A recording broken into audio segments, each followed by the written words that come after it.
Et nous sommes ensemble pour le 10h midi avec vous, avec aujourd'hui Alexandre Malafaille, président du think tank Sinopia. Bonjour. Bonjour Valérie. Patrick Mignon, ancien commandant de bord. Bonjour à vous. Jérôme Dubus, conseiller La République En Marche de Paris, porte-parole du groupe PPCI, les Parisiens progressistes, constructifs et indépendants. Président maintenant, il faut Président. il y a de la promotion dans l'air. Eh ben, de la promotion dans l'air. Donc, président du groupe, pardon, monsieur le président. Et Xavier Iacovelli, sénateur PS des Hauts-de-Seine. Bonjour à vous. Merci d'être là. On va reparler un petit peu du voile quand même dans l'espace public. Est-ce qu'il faut changer la voile? La loi. Est-ce qu'il faut changer la loi et changer le voile, changer la loi? Évidemment, c'est la question avec le gouvernement qui n'est pas d'accord entre Jean-Michel Blanquer et Beth Ndiaye. Visiblement, les avis ne sont pas exactement les mêmes. On va parler de Christian Jacob à la tête des Républicains. Où est la droite? Est-ce qu'il peut, Christian Jacob, remobiliser, ressusciter la droite? Et puis, on commencera avec peut-être le salut militaire hier qui est passé un petit peu inaperçu pendant le match France-Turquie. Je vois beaucoup de journaux qui disent un match sans incident. Si, il y a eu un incident, c'est-à-dire que le salut militaire a été fait, mais il n'a pas été montré à la télévision. On va y revenir. Est-ce qu'il faut sanctionner l'équipe turque? 0826 300 300. On va commencer avec vos coups de gueule, vos coups de cœur. Alexandre Malafaille, c'est un coup de gueule. Oui, c'est un coup de gueule et qui est en fait lié à une vraie préoccupation sur ce que je considère comme étant une vraie dérive liberticide actuellement, menée par le gouvernement sur le grand enjeu du contrôle social. Vous avez deux fers au feu en ce moment. Le premier, c'est dans la loi de finances 2020, c'est l'idée quand même d'utiliser les réseaux sociaux et donc ce qu'on publie sur les réseaux sociaux pour aider le fisc à mieux traquer les éventuels fraudeurs. Mais ça peut aller très loin, parce que ça veut dire que si vous décidez de vous faire un petit plaisir, vous serez suspect. Si vous décidez de fréquenter un quartier qui n'est pas le vôtre par rapport à vos moyens, vous pourrez être suspect. On peut aller très très loin dans la démarche. Et vous connectez à ça ce que fait Monsieur O, Cédric O, secrétaire d'État au numérique, qui veut utiliser également le contrôle, enfin pas le contrôle facial, mais la reconnaissance faciale pour un certain nombre de procédures administratives. En soi, pourquoi pas techniquement, sauf que quand on prolonge ça avec les caméras de surveillance dans les rues, on rentre dans un modèle qui est complètement chinois. Et on est en train de dériver de manière extrêmement préoccupante, sans aucun contrôle éthique sur ces questions-là, sans aucun véritable débat au Parlement, sans véritable débat public sur un système qui fait que le contrôle social devient la norme et la règle. La Chine l'a rêvé, on est en train de le faire, en tout cas on rivalise la Chine sur ce sujet-là. Or, on est dans le camp du monde libre, soi-disant, on est quand même dans le camp du pays des droits de l'homme, on les a inventés, et on est en train de les piétiner au nom d'une raison qui n'est pas celle de la sécurité. Voilà, je comprends la sécurité, mais là, en l'occurrence, on la piétine sur d'autres raisons, et je voudrais dire à vos auditeurs, qui sont certainement très nombreux à nous écouter, interpellez vos élus, interpellez vos députés, interpellez vos sénateurs sur ces questions-là, parce que si vous n'y prenez pas garde, regardez Black Mirror, dans 5 ans c'est chez nous, et on n'aura plus aucune marge de manœuvre, ou alors il faudra vivre caché, arrêter de publier sur les réseaux sociaux, arrêter de se connecter pour ne plus être tracé par l'État, parce que déjà qu'on est dans un monde de prédation lié à Google, Facebook et compagnie, mais si l'État s'y met, l'État va finir par faire quelque chose de terrifiant, il va devenir l'ennemi de tous les Français, et il faut qu'il soit très attentif à cette question-là. Ouais. Une réaction, monsieur le sénateur, si on vous interpelle? Moi, je suis attaché aux libertés publiques et individuelles. Et donc, en l'occurrence, c'est vrai qu'on a eu ce débat, et je crois que c'est encore dans l'agenda des débats proposés par le Parlement, en tout cas au Sénat, sur la question des libertés publiques. Et c'est vrai que on ne peut pas être sur un modèle à la chinois, en fait, où nous, on est quand même très attachés en France à cette liberté. Sur des questions de sécurité, je pense qu'il peut avoir des exceptions et je pense que c'est nécessaire et les Français sont en demande de ça, d'avoir des exceptions sur la question de la sécurité des concitoyens. Mais par contre, c'est vrai que sur la question fiscale, là, je pense que ça va un peu loin. Donc, ce débat, il faut qu'on l'ait. C'est aussi au Parlement de décider. Ce n'est pas seulement au gouvernement, c'est au Parlement. Et je pense qu'on aura le débat dans les prochaines semaines. Non, je suis assez d'accord avec ce qui vient d'être dit. Il faut que le gouvernement propose et que le Parlement décide. C'est assez dans sa fonction. Donc, moi, je n'irai pas aussi loin. Vous avez raison d'alerter sur des dérives possibles. Je n'irai pas aussi loin sur la comparaison avec la Chine, qui est quand même pas tout à fait le même modèle. On vient de fêter le 70e anniversaire de la Révolution chinoise. C'est pas tout à fait notre modèle. Voilà. Donc, j'irai pas jusqu'à là, mais vous avez raison d'alerter, effectivement. Ouais. Votre coup de gueule mon coup de gueule, c'est sur la Syrie, bien évidemment. Alors, je pensais qu'on en parlerait, mais on n'en parle pas après, donc j'ai choisi ce coup de gueule. Mais c'est pas seulement sur l'affaire des Kurdes, c'est sur ce qui se passe en Syrie depuis 2010, depuis la déclaration de cette guerre civile, alors qui a eu des des répercussions un peu partout au niveau international. Mais ce que je constate, c'est que les Occidentaux, excusez-moi, n'ont rien fait. Alors, pouvaient-ils le faire? Je ne sais pas. Mais depuis 2010, Bachar el-Assad... Merci Obama. ...a supprimé... On va en reparler. Depuis 2010, Bachar el-Assad a supprimé 500 000 Syriens, 500 000 personnes de son peuple, a envoyé 4 millions de gens en Turquie dans des camps dans lesquels on vit extrêmement mal, il faut bien le dire. Hein, et on fait quoi? On laisse les prisons pour alimenter les camps de Daesh et tout ceci sans que les Occidentaux ne bougent. Alors, M. Obama, effectivement, nous avait fait des grandes leçons pendant tous ses 2 mandats sur la protection des droits de l'homme, etc. Il n'a pas bougé l'oreille. Et Trump l'Europe n'a pas bougé l'oreille parce qu'il ne pouvait pas. Obama pouvait peut-être le faire, mais on l'a laissé aujourd'hui, l'Iran et la Russie, sauver ce dictateur. Je trouve ça absolument invraisemblable. Et qui maintenant va être le sauveur des Kurdes. Alors ce soir, il y a une réunion pour effectivement et donc, essayer de mettre... Avec toutes les prisons où on a enfermé des djihadistes, y compris français. Oui, alors ce soir, il y a une réunion, c'est très bien pour l'affaire des Kurdes. Simplement, j'aurais aimé qu'on ait la même réunion il y a 9 ans, quand la guerre civile a éclaté. Je pense qu'on n'en serait peut-être pas là aujourd'hui s'il y avait eu un mouvement international fort contre cette dictature qui est absolument épouvantable et qui dure en Syrie. Alors c'est de père en fils. Parce qu'il y avait les choses sont assez compliquées aussi, parce qu'il y avait c'est aussi compliqué, les mais je djihadistes. pense qu'on aurait pu agir beaucoup plus rapidement. Voilà. Peut-être aussi. Mais si on n'avait pas été lâché par les Américains, je pense qu'on aurait pu agir. On s'est fait d'ailleurs quasiment humilier par les Américains. Quand il y a eu la proposition d'Hollande d'intervenir en Syrie, on s'est fait humilier par Obama qui nous a lâché. Il a d'abord dit oui, et puis ensuite il a dit non, parce qu'il n'avait pas de majorité pour agir. Bon, donc, d'accord, alors à ce moment-là, il ne fallait pas dire oui. Donc la réalité, c'est que et la France ne pouvait pas intervenir seule. Enfin, heureusement, c'est une capitulation en race campagne de l'Occident. Je suis complètement d'accord. Heureusement qu'on n'est pas intervenu en Syrie, nous tout seuls, comme ça, parce que M. Hollande l'avait décidé. C'était une décision absolument... C'est une décision absolument inique de vouloir aller va-t-en-guerre tout seul. La France n'a aucune leçon à donner à la Syrie, à un président qu'on peut critiquer, dont on peut critiquer les actes, mais qui, jusqu'à preuve du contraire, a été un président régulièrement élu. Donc, il faut le dénoncer. Il n'y a pas de démocratie. Il faut le dénoncer. Ah non, mais il n'y a pas de démocratie nulle part. Il n'y a pas de démocratie en Chine. Donc, on arrête de converser, on arrête de commercer avec ces gens-là. Donc, excusez-moi, mais si on ne peut pas comparer. Je ne soutiens absolument pas Bachar al-Assad. Mais je pense que la France, en tout cas. Je pense, non. Commencez pas. Je veux dire, je respecte ce que vous dites. Respectez aussi ce que je dis. Écoutez ce que je dis, parce que c'est pas du tout... Je l'ai écouté. J'ai pas dit qu'il fallait soutenir l'intervention militaire seule. En l'occurrence, ce que je trouve simplement, c'est que aller tout seul, va-t-en-guerre, donner des leçons au monde entier, la France a plus à faire s'occuper de ce qui se passe à l'intérieur chez elle. C'est pour ça qu'elle n'y a pas été. Pas très bien. C'est pour ça qu'elle n'y a pas été. Ajouter un commentaire, c'est que s'occuper des affaires du monde, ça reste quand même un sujet extrêmement délicat. Regardons toutes les interventions occidentales dans les pays arabes ou du Moyen ou du Proche-Orient depuis 20 ans, elles se sont toutes soldées par des catastrophes. Regardez l'intervention en Irak. Est-ce que l'après est mieux que l'avant? Je réponds pas à la question. Je dis, est-ce que l'après Saddam est mieux que l'avant Saddam en termes de qualité de vie? Regardez la Libye, là pour le coup, merci la France, bravo Sarkozy, ou au contraire, voilà. Regardez la vie sur place avant et après. Je pose la question. La question de Bachar al-Assad, effectivement, elle est insoluble sur le plan de la morale. Mais après, les affaires politiques internationales, elles doivent être réglées de manière pragmatique, parce que sinon, en effet, foutons en l'air la Chine. Mais on verra si foutre en l'air la Chine, c'est une bonne solution pour les Chinois. Allez, pas comparable à la Syrie, soyons sérieux. On va continuer le tour de table. Xavier, on l'a beaucoup commenté. Vous avez beaucoup commenté. Désolé, je reviens. Non, mais c'est pas grave. C'est ce qui vous a marqué. Moi, sur la question de l'affaire Dupont de Ligonnès, en fait, c'est l'immédiateté, la mode de l'immédiateté de la presse et du coup des politiques. Et je pense que du coup, on décrédibilise l'action des médias.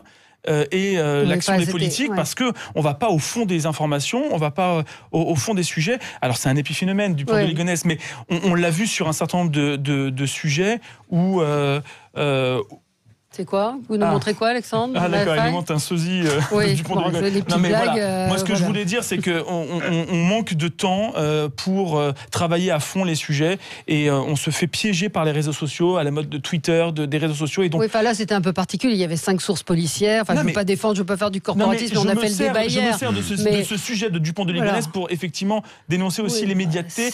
Et ça touche les médias comme les politiques. Et on a vu un certain nombre de politiques tomber dans le piège piège des fake news. Ça a bien ramé après pour revenir en arrière pour dire ouais, en fait, on s'est précipité, mais est-ce qu'on avait tellement envie d'avoir la vérité qu'on s'est tous jetés dessus. Moi, j'en suis même à me demander si l'info n'a pas été balancée pour à un moment donné dire tiens, on va donner un os à ronger aux médias, puis après on va leur mettre en fait une claque sur le museau. Oui, certains disent ça, oui, mais c'est la théorie du complot, Valérie. La théorie du complot. Ça a permis de ressortir des émissions spéciales. Non, mais il y a une erreur majeure de la police écossaise. C'est clair.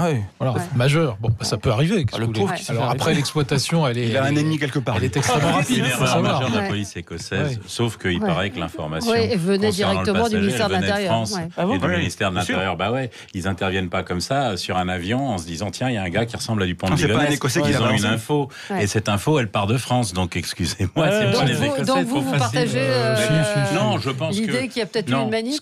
Ce qui me gêne surtout là-dedans, on peut se tromper. La police écossaise, la française peut se tromper. D'ailleurs, un gars qui est en fuite comme ça après les horreurs qu'il a commises, il a intérêt à se maquiller, changer de look et tout. Ça, c'est certain. C'est sûr.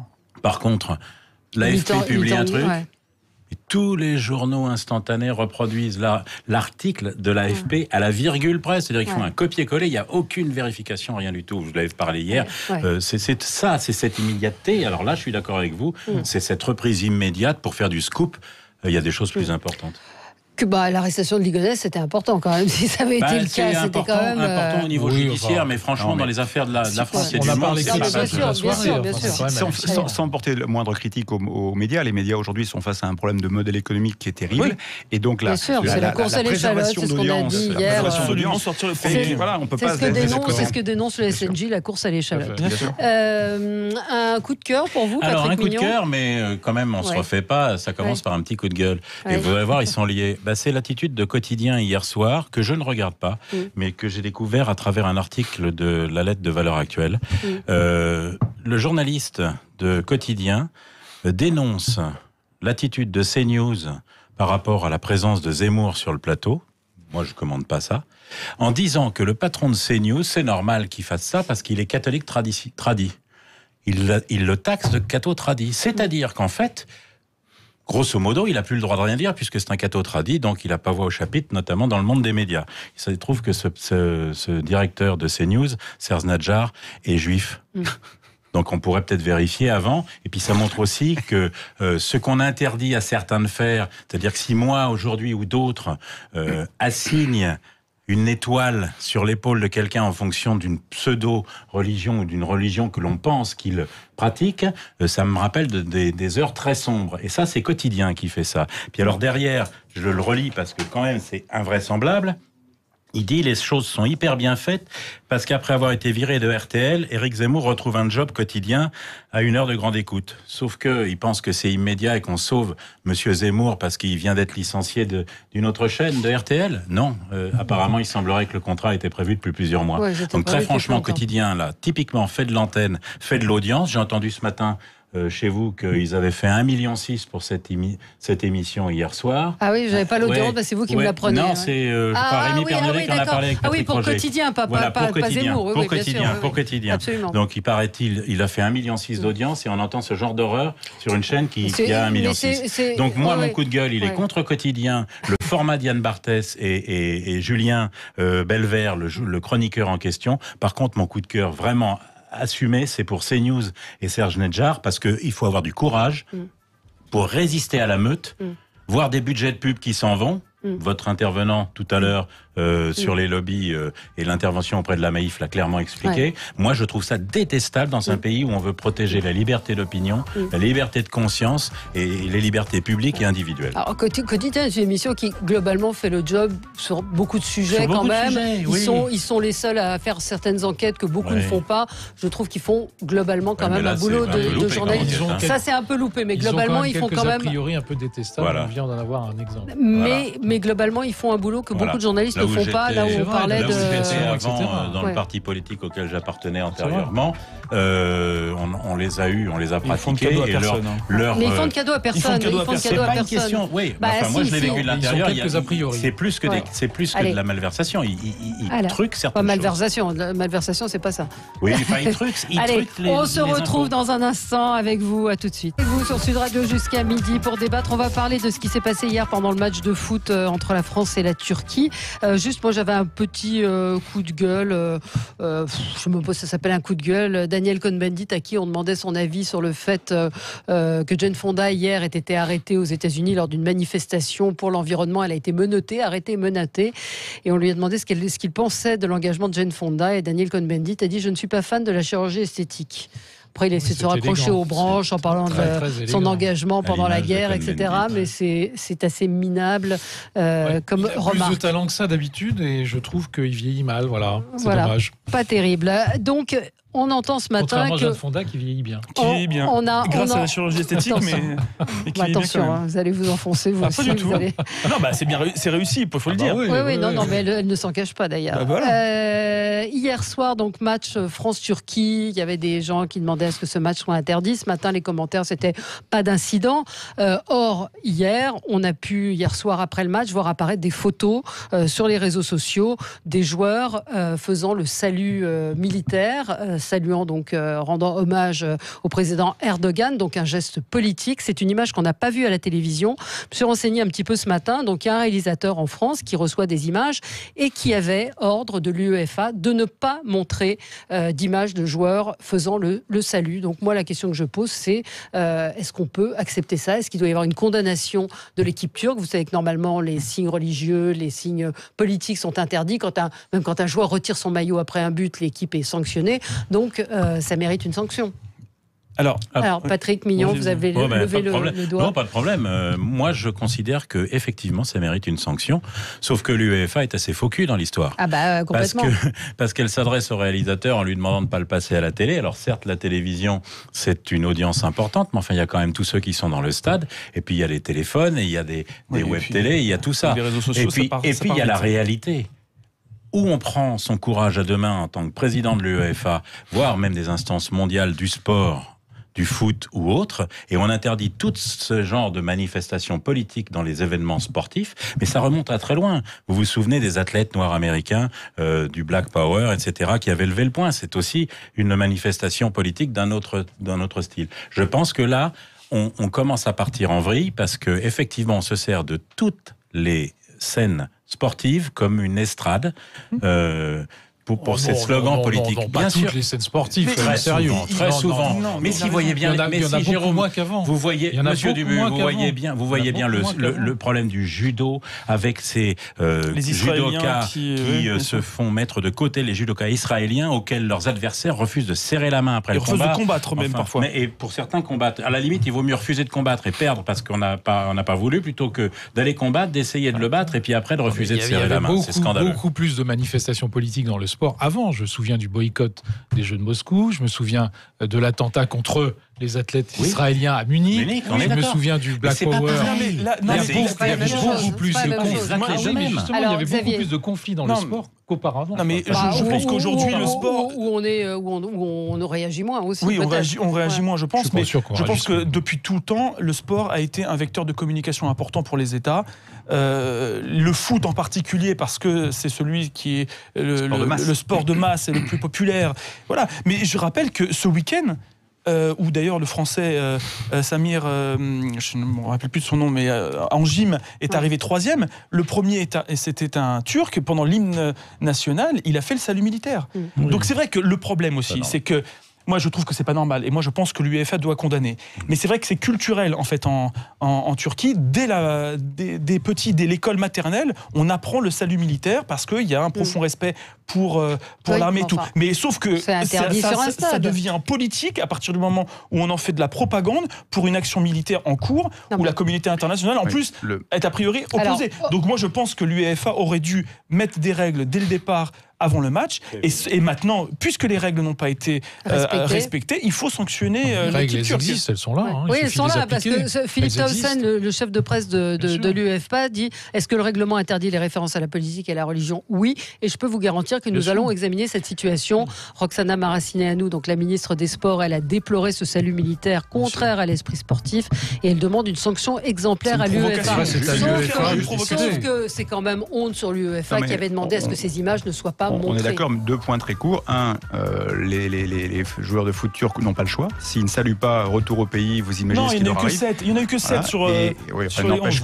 Et deuxièmement, moi je pense qu'en revanche, il faut aller au bout de nos convictions. Si on pense que c'est contre, qu'on est contre ça, je pense qu'on est joueur de l'équipe de France, on est équipe de France, puisqu'ils ont salué comme ça, eh bien on ne joue pas le match. Non mais c'est après. Il faut faire un clash. Non mais c'est après. Ça a été fait. Ça a été fait au moment de l'égalisation. La justice, c'est la justice du sport et c'est très bien comme ça. C'est pas notre justice, donc c'est à l'UEFA de trancher. Absolument. Allez, on se retrouve dans un instant avec vous sur Sud Radio jusqu'à midi. Dans l'actualité, il y a toujours ce débat autour du port du voile. Donc on a abondamment commenté ce qui s'était passé au Conseil régional de Franche-Comté. Mais c'est vrai que les réactions des politiques font quand même reposer un certain nombre de questions depuis cet incident. Donc une proposition de loi visant à interdire le voile sera examiné à la fin du mois au Sénat. Donc, est-ce qu'il faut relancer ce débat ? Le ministre Blanquer, lui, a dit qu'évidemment, le voile de cette femme était autorisé, mais qu'il n'y était pas favorable.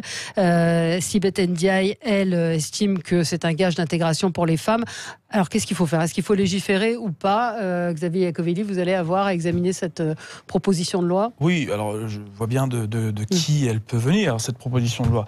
Mais en l'occurrence, moi, j'ai été particulièrement choqué de cette vidéo qui a été organisée, ce buzz médiatique a été organisé par les élus RN et l'ensemble du monde médiatique et politique qui s'est engouffré là-dedans. Il a humilié clairement une femme devant son fils. On a fait le débat hier. Non, mais d'accord, permettez-moi de dire ce que je pense. Ouais. Mais en l'occurrence, moi, ça m'a profondément choqué, sincèrement. Après, la réalité. Vous avez vu la question qui tourne depuis hier et qui a été posée par une auditrice de savoir est-ce que vous avez été choqué par les enfants, les orphelins de la préfecture de police ? C'est-à-dire, est-ce qu'il y a eu autant d'émotions pour ces gamins qui se sont retrouvés orphelins ? Est-ce qu'il y a eu la même émotion ? Écoutez, moi, vous pouvez me poser la question. Je travaille, en fait, mon principal thème de travail, c'est la protection de l'enfance et en l'occurrence aussi la question des orphelins. Donc, si vous voulez, moi, il n'y a pas de problématique. On ne peut pas comparer le port du voile et mettre en lien les orphelins de la préfecture de police. Enfin, ça serait, pour le coup, moi je veux pas rentrer là-dedans, quoi. Sincèrement, je trouve que c'est plus que malsain. Mais la question vous qui êtes un élu républicain, est-ce que le port du voile dans une assemblée républicaine vous choque, même si la loi l'y autorise ? Non, le voile n'est pas interdit dans l'enceinte d'un conseil régional, dans le public. Je suis contre le voile pour des élus qui pourraient, parce qu'on pourrait avoir aussi des élus, on a eu d'ailleurs certains candidats. Il y a eu des candidats avec le voile. Moi, j'y suis opposé parce que un élu doit représenter la République qui elle-même est laïque, donc je suis contre tout signe ostentatoire pour les candidats et les élus. À partir du moment où on siège dans le public, que je vous rappelle qu'être dans le public d'une assemblée, on ne doit pas parler, on ne doit pas prendre de photos, on ne doit pas applaudir, donc il n'y a pas de prosélytisme de la part de cette femme. Mais encore le voile, tout le monde n'est pas d'accord avec vous. Tout le monde n'est pas d'accord avec moi, mais moi je dis... Mais le voile noir, en l'occurrence, est mais moi, écoutez, il y a certains quartiers où je veux bien, accompagnons tous les gens qui dénoncent ça, faisons en sorte qu'ils viennent accompagner les enfants, qui viennent accompagner les sorties scolaires. Parce qu'aujourd'hui, dans certains quartiers, si on fait ça, on n'aura plus de sorties scolaires. Et on va surtout multiplier la création d'écoles confessionnelles. Moi, je suis attaché à l'école de la République laïque, mais les sorties ne sont pas dans l'enceinte de l'école. Et donc, en l'occurrence, des accompagnatrices qui ont un simple voile. Je suis contre la burqa, tout le reste, mais un simple voile, ce n'est pas une provocation. On accompagne des gamins et généralement, on accompagne en plus avec son propre enfant. Bon, première réaction, d'abord, je trouve que ce qui a fait... Je connais bien ce conseiller régional Front National, Rassemblement National, il vient du centre, et je lui ai dit d'ailleurs, parce qu'on a fait un débat la semaine, dimanche je crois, ou lundi, peu importe, je lui ai dit que c'était pas lui. Voilà, ce qu'il a fait est ignoble, est insupportable. On ne se lève pas dans une assemblée comme ça en disant Madame sortez parce que vous avez il un n'a voile. pas dit Madame sortez. Ah, il a demandé est-ce que la dame sorte. Il ne s'est pas il a demandé est-ce que la dame sorte. Non, mais soyons précis. Je ne le défends pas. Il s'est adressé à la présidente. Il s'est adressé à la présidente du Conseil. C'est pas exactement la même chose. D'abord, on ne sait pas ce qu'est le parcours individuel de cette dame. Peut-être qu'on la force à mettre ce voile. On n'en sait rien. Et maintenant, on va encore l'exclure. Ah oui, mais on ne sait pas. Mais la laïcité, c'est pas exclure. La laïcité, c'est respecter. Deuxièmement, en ce qui concerne le voile dans la société française, ça pourrit notre société, cette affaire. Alors, ça n'est qu'une manifestation de l'évolution de notre société. Ça n'est pas un fait réel, c'est une manifestation de ce qui se passe dans notre société. Et ça pourrit notre société et tous les débats depuis 89. Je vous rappelle qu'en 89, il y a un proviseur courageux, qui a d'ailleurs été ensuite député parlementaire RPR, qui était à Creil, et qui a refusé 3 élèves qui portaient le voile dans son lycée. Bon, ça a commencé comme ça. Il a fallu attendre 2004 pour qu'on ait une première loi sur le respect de la laïcité dans l'école publique, en interdisant tout signe de prosélytisme religieux. 2004, 89-2004. Il a fallu attendre 2010 pour qu'on ait une deuxième loi sur la burqa, l'interdiction de la burqa sur l'espace public. J'ai regardé les statistiques concernant cette loi et le respect de cette loi, parce qu'on nous parle d'une nouvelle loi. Mais encore faut-il que les lois qui ont été votées soient appliquées, ce qui n'est pas le cas. Combien de cas, combien de verbalisations en 9 ans ? C'est impossible à faire, 700. vous le savez. 700 verbalisations. Ridicule. Et les amendes sont payées, vous savez par qui ? Voilà. Ce qui est quand même hallucinant. Donc, je crois qu'avant de légiférer, il faut d'abord faire appliquer ces 2 lois essentielles. On a Eric en ligne avec nous qui nous appelle d'Argenteuil. Bonjour Eric. Bonjour. Moi, c'est pour vous dire que d'un point de vue national, il faut revenir à la loi Châtel, mais le problème va se proposer sur les villes, dans les zones ou des villes où on a concentré les différentes générations d'immigration et où à la sortie des écoles, vous avez une majorité de femmes à foulard, diverses et variées. Et comme on refuse les statistiques ethniques, on ne peut pas prendre de décision. C'est-à-dire, là, si vous avez une majorité de femmes voilées, on va prendre par exemple Saint-Denis, vous avez une majorité de femmes voilées. Est-ce qu'on interdit les sorties parce qu'il n'y aura que des femmes voilées qui vont pouvoir accompagner ? On a ghettoisé certaines villes, certaines zones. Donc, vous n'avez plus que ces gens-là, ces personnes avec leur obédience qui vont accompagner. Vous n'avez pas d'autre choix. Oui, alors je sais pas, Patrick Mignon. Oui, je suis d'accord avec ce monsieur, mais le seul problème, c'est que le voile, pour moi, il a une double fonction. Il est tout d'abord le marqueur d'un asservissement de la femme, ça a été dit et reconnu, et le deuxième, c'est qu'il est un étendard communautaire. Or, la République est une et indivisible. À partir du moment où on tolère ce genre de choses dans certaines enceintes ou lors de certaines sorties et autres, et c'est pour ça que Jean-Michel Blanquer a eu, à mon avis, cette prise de position. Il dit la loi ne l'interdit pas, sauf que je ne suis pas favorable, même dans les sorties scolaires, contrairement à ce que vous dites, je pense qu'on aurait toujours des gens. Donc le voile, même le simple voile, je parle évidemment pas des burqas et autres hijabs, etc., même le simple voile est un marqueur. Alors on nous sort tout le temps en face, oui, regardez les bonnes sœurs, sauf que les bonnes sœurs, elles sont bonnes sœurs, elles n'ont pas d'enfants, elles font pas de sorties scolaires, et c'est leur engagement de toute leur vie. Et c'est là qu'est le problème du voile, c'est qu'on peut dire la même chose des femmes musulmanes qui mettent un voile sur la tête, un simple voile, c'est l'engagement de leur vie. Eh oui, mais c'est là que se situe le problème. La religion catholique, il y a des gens qui s'engagent dans la religion catholique, mais ils n'influencent pas, ils ne rentrent pas dans la vie séculière, c'est-à-dire dans la vie de tous les jours, et dans la vie de la société. Et voilà. Alors, elles font pas de sortie scolaire et elles n'accompagnent pas les enfants en sortie scolaire. Sondage IFOP pour Sud Radio, 66% des Français se déclarent favorables à l'interdiction du port des signes religieux ostensibles comme le voile pour les parents d'élèves accompagnant bénévolement les enfants lors des sorties scolaires. Alexandre Malafaille, on ne vous a pas entendu. Ça revient à dire que la position de M. Blanquer est assez équilibrée par rapport à ça. Mais parce que derrière... J'entendais un commentateur hier qui disait on ne peut pas jouer le match et être commentateur à la fois. C'est-à-dire vous êtes aux affaires et vous dites mais je ne suis pas tout à fait d'accord avec ce qui se passe. Oui, sauf qu'à un moment donné, il va falloir poser les problèmes les uns pour les autres correctement. Je pose une question simple. Le port du voile, c'est un signal. Un marqueur ou c'est un signal ? C'est quel type de signal ? C'est un signal faible ? Qu'est-ce que ça veut dire le port du voile dans la société aujourd'hui? Est-ce que ça veut dire qu'on ne le portait pas puis on se met à le porter? Est-ce que ça veut dire qu'on est soumis parce qu'on a une famille, une tribu?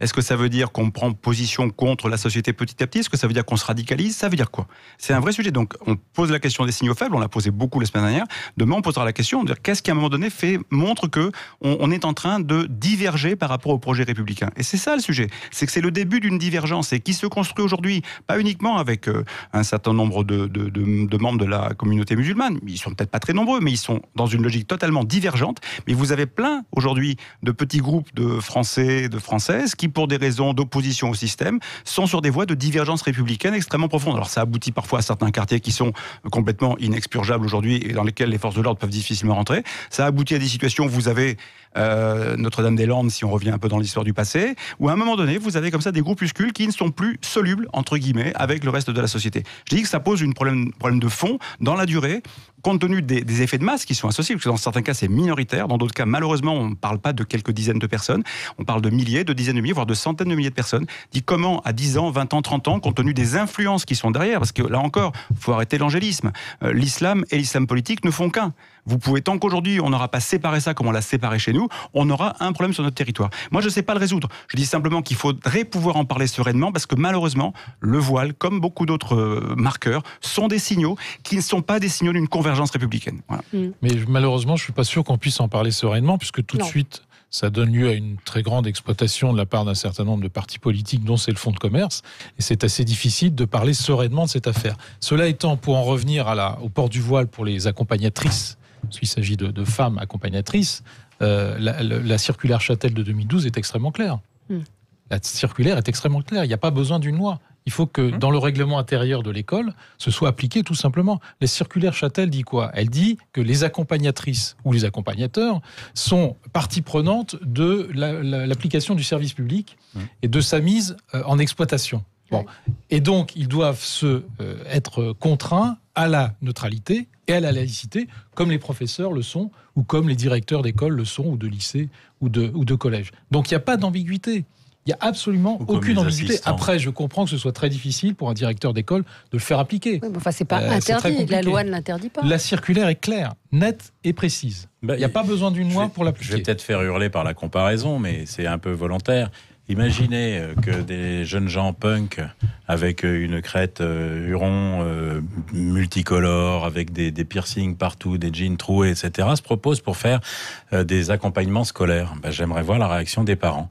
Ils seraient en droit de se poser des questions. Alors c'est vrai que je fais ça peut choquer personne. Dans les classes actuelles parisiennes, il y a des punks. Non, mais je veux bien. Très bien. Ce que je veux dire, c'est que ce que l'on porte sur soi montre aussi ce que l'on pense, etc. Et donc, il est fondé que les parents s'interrogent quand il y a ce genre de choses. C'est un marqueur, comme l'a dit Alexandre Malafaille. C'est un marqueur. C'est ce que dit Jean-Michel Blanquer. Le voile n'est pas souhaitable dans notre société. Ce n'est pas quelque chose à encourager. Ce que ça dit sur la condition féminine n'est pas conforme à nos valeurs. Oui, ça on est bien d'accord. Sauf que non, Xavier Govelli, vous n'êtes pas d'accord avec ça? Non, moi je suis pas d'accord. Pour moi, la laïcité, c'est pas exclure. Et à partir du moment où on qui s'exclut? J'entendais ça ce matin sur Sud Radio, d'ailleurs, en disant le vivre ensemble, c'est de s'accepter les uns les autres. Mettre un voile, les femmes ne s'excluent pas en mettant un voile, un simple voile. C'est aussi une coutume. Mais si, puisqu'on vous répond qu'on ne peut pas aller en sortie scolaire si on a un voile. Donc ça veut dire que vous vous excluez. Ça veut dire que vous excluez. Oui, mais ça veut dire que vous vous excluez vous-même.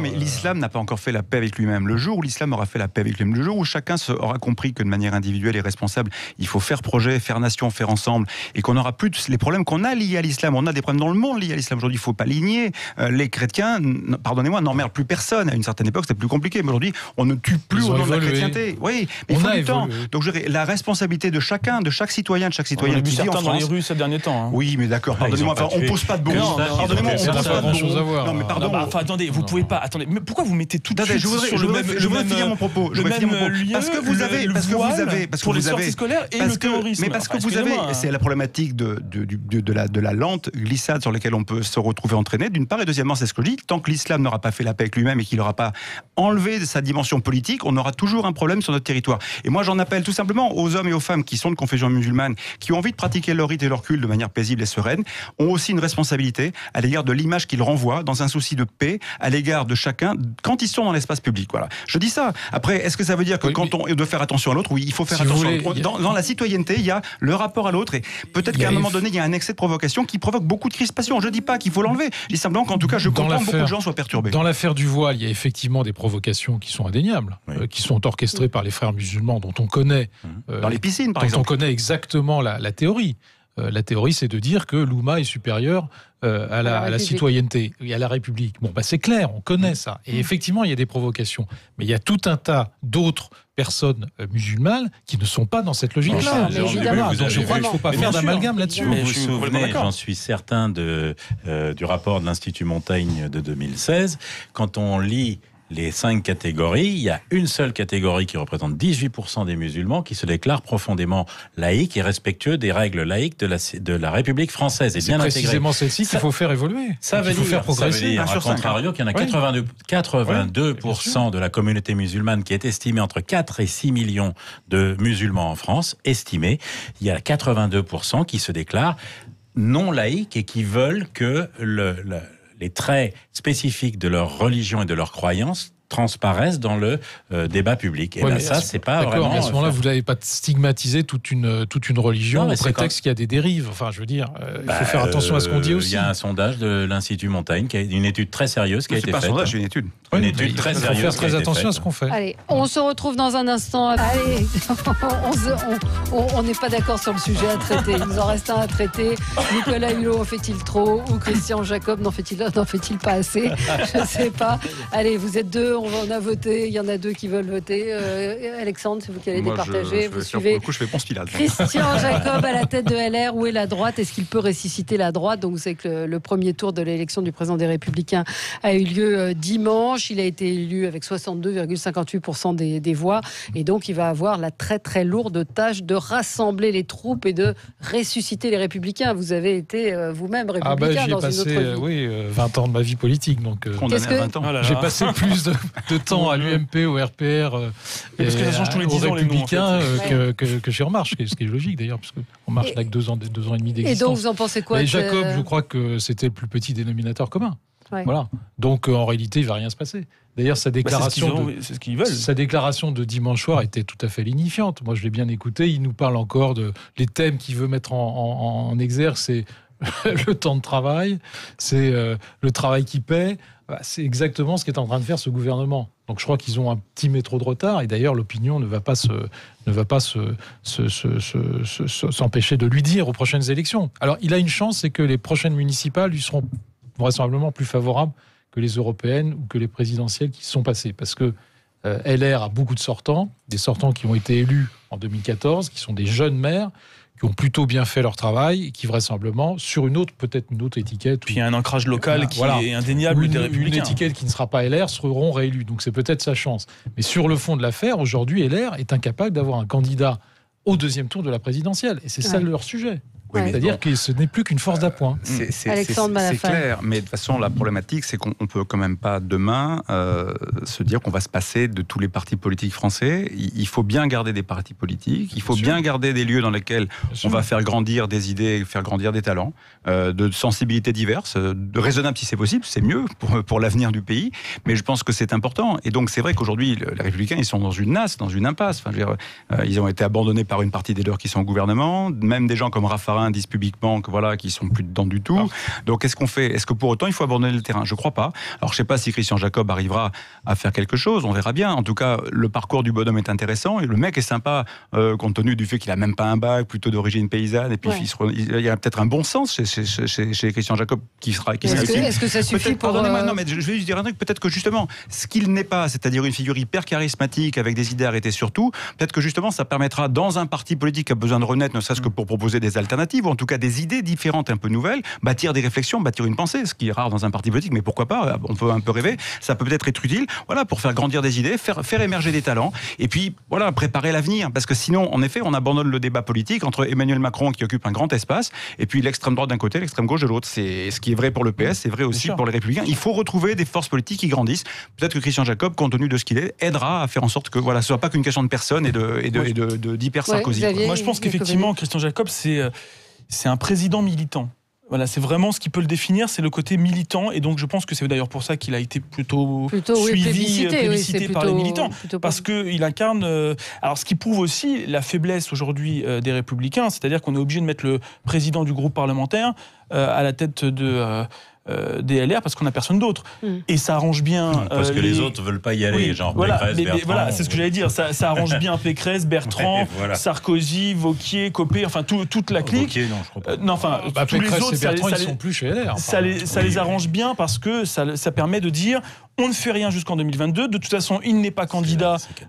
Il n'est pas candidat à la présidentielle, ce qui pose un vrai problème, mais y compris au Parti socialiste. Enfin, moi, je me rappelle d'une époque pas si lointaine où le patron du parti était le candidat naturel pour les élections présidentielles. Donc là, on voit bien que ça ne sera pas le cas. Il est là pour préparer la place à on ne sait pas qui. Avec Ségolène Royal, c'était pas tout à fait le cas. D'ailleurs, elle l'a payé très cher. Sans pour autant qu'il y ait de primaires, parce que je vous rappelle qu'il est opposé aux primaires, et donc même si c'est inscrit dans les statuts de LR, je pense que ça va être supprimé rapidement.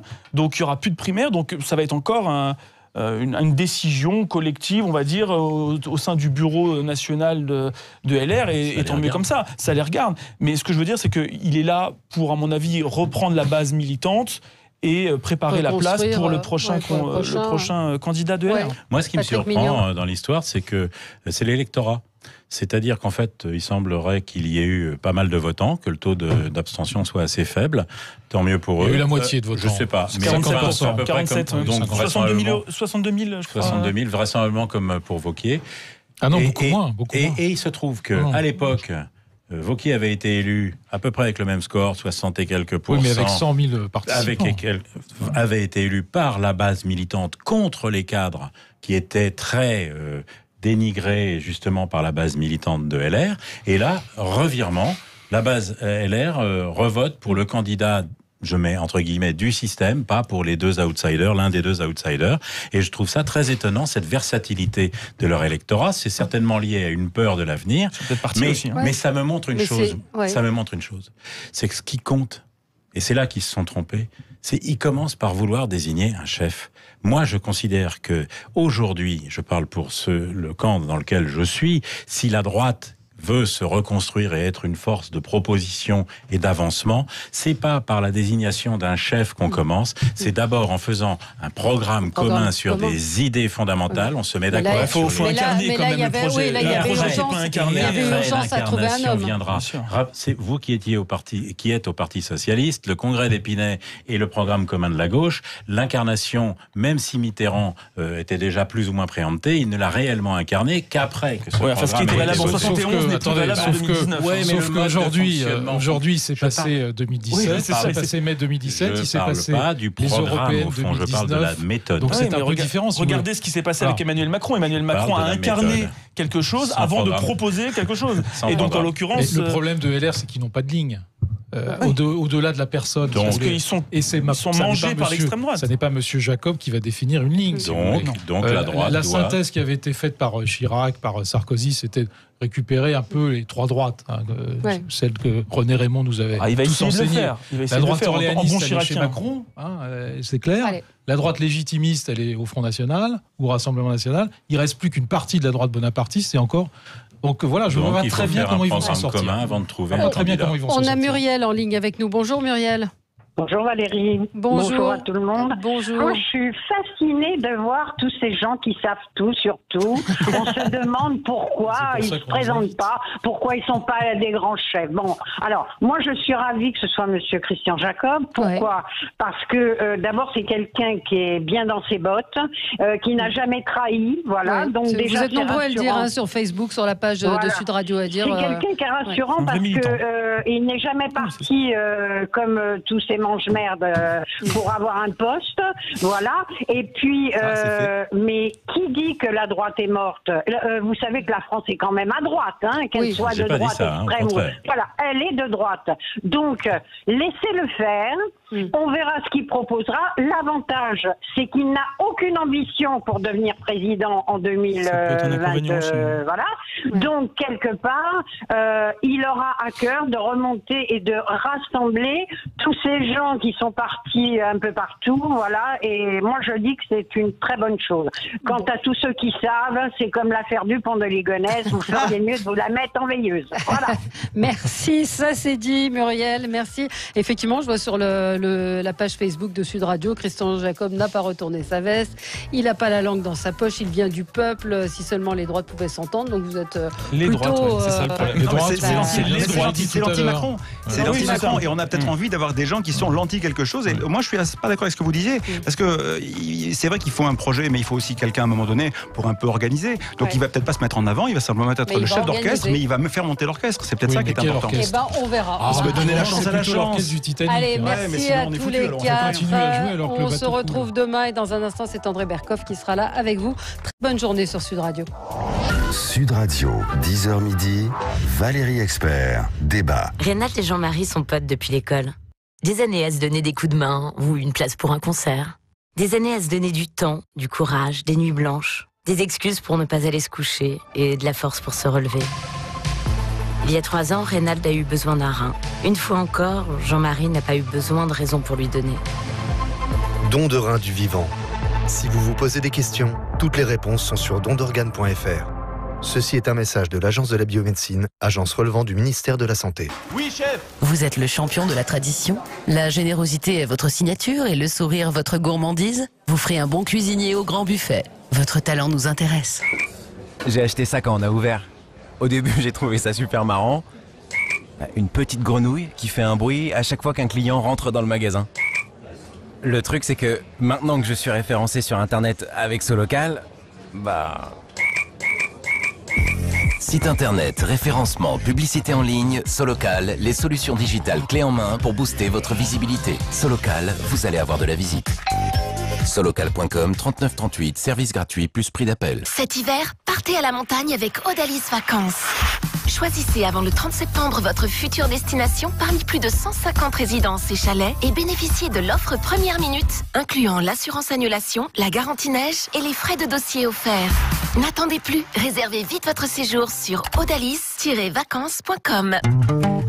Leclerc. Dis donc Juliette, mercredi chez Leclerc et mercredi seulement 30% de tickets Leclerc sur tous les collants et chaussettes, femmes, hommes, enfants et même bébés. Ah cool, je viens avec toi. La carte de fidélité Leclerc défend tous les jours votre pouvoir d'achat. Offre valable le mercredi 16 octobre seulement avec votre carte Leclerc. Offre non cumulable avec d'autres promotions en cours. Voir modalité magasin et drive participant sur www.e.leclerc. Et avec 30% de tickets Leclerc, des collants et des chaussettes, j'en prends pour tout le monde. Ah ouais, là t'es à fond là. Et si on était sûr d'être joignable tout le temps pour ses clients? Tu sais, avec mon forfait mobile Orange Pro, j'appelle mes clients en illimité dans toute l'Europe. Et moi, avec Orange Pro, j'ai jusqu'à 10 heures d'appel vers et depuis l'Algérie, le Maroc et la Tunisie. Et ben moi, un problème avec mon mobile, j'ai une assistance 24/24, 7 jours sur 7, en France comme à l'étranger. Bon ben on part travailler au soleil. Avec les forfaits Performance Pro, profitez d'un forfait mobile pour les pros avec une assistance adaptée à vos besoins. Vous rapprochez de l'essentiel. Orange. Offre soumise à conditions, disponible en France métropolitaine, réservée aux professionnels.